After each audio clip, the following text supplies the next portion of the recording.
नाज़रीन, आप सभी से इल्तिजा है हमारे इस चैनल को लाइक और सब्सक्राइब ज़रूर करें।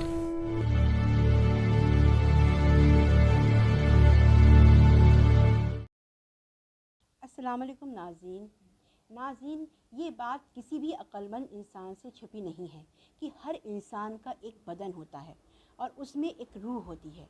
हर इंसान का एक ज़ाहिर होता है और एक बातिन होता है, और इंसान का किरदार या तो नेक होता है या बद होता है। इंसान के किरदार की भी दो किस्में होती हैं, एक ज़ाहिरी होती है और एक बातिनी होती है। ज़ाहिरी किरदार जैसे नमाज, रोज़ा, हज, ज़कात, खैरात, और बद किरदार शराबखोरी, जुएबाजी, जिनाकारी, इन अमल के ज़रिए ये गुनाह बदन से ज़ाहिर होते हैं।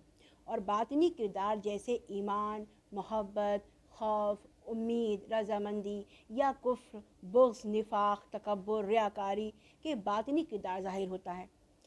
वो नापसंद किरदार जो उसके बदन और रूह से ताल्लुक़ रखता है, खुदा ने उस अमल को मना फरमाया है।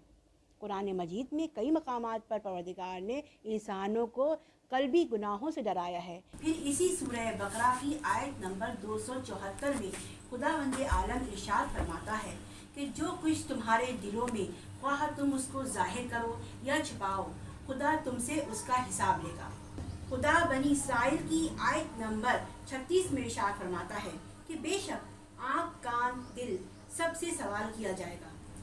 इसी तरह सूरह नूर में आयत नंबर 19 में खुदा ने फरमाया है कि जो लोग ये चाहते हैं कि ईमानदारों में बदकिरदारी फैल जाए, उनके लिए दर्दनाक अज़ाब है। कुरान मजीद में दिल के गुनाह को दिल की बीमारी कहा गया है। और सूरह बकरा की आयत नंबर 10 में खुदा ये इरशाद फरमाता है कि जिनके दिलों में मर्ज़ है और अब खुदा ने उनके मर्ज़ को और बढ़ा दिया है। ये आयत मुनाफिकों के बारे में है। जब दिल तमाम गुनाहों और बीमारियों से पाक होता है तो उसे क़ल्ब सलीम या सही सालम सेहतमंद दिल कहते हैं। कुरान पाक की आयत नंबर 88 और 89 में सूरह शूरा में कहा गया है कि उस दिन माल और औलाद से कोई फ़ायदा नहीं, मगर जो शख्स खुदा के पास क़ल्ब सलीम लेकर हाजिर होगा वो फ़ायदे में रहेगा। माल की तरह दुनिया की हर चीज़ें हर जगह और हर वक्त फ़ायदेमंद नहीं होती।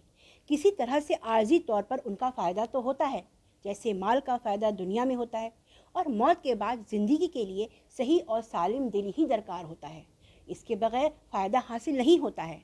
जन्नत के नामों में से एक नाम दारुस्सलाम भी है।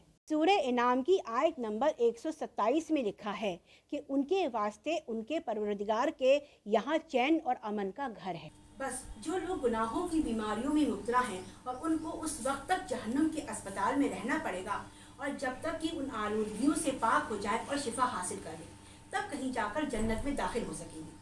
मगर बाज़ बीमारियां ऐसी हैं जो इलाज के काबिल नहीं हैं, जैसे कुफ्र, निफाक, खुदा और औलियाए खुदा से दुश्मनी। आज इंसान इतना गाफिल हो चुका है कि वो इस हकीकत को भूल बैठा है कि वो कहाँ से आया है और कहाँ जाना है। वो अपनी मुख्तसर सी हयात में इतना मसरूफ़ हो गया है कि वो गोया ये समझता ही नहीं कि उसे इस दुनियाए फ़ानी से कभी जाना है। कभी भी इंसान को अपने आप पर या किसी भी चीज़ पर तकब्बुर नहीं करना चाहिए। अगर तकब्बुर करना है तो उस खुदाए वाहिद पर करना चाहिए, क्योंकि उसी ने ही हमको बोलता और देखता और सुनता बनाया है। बस सलाम।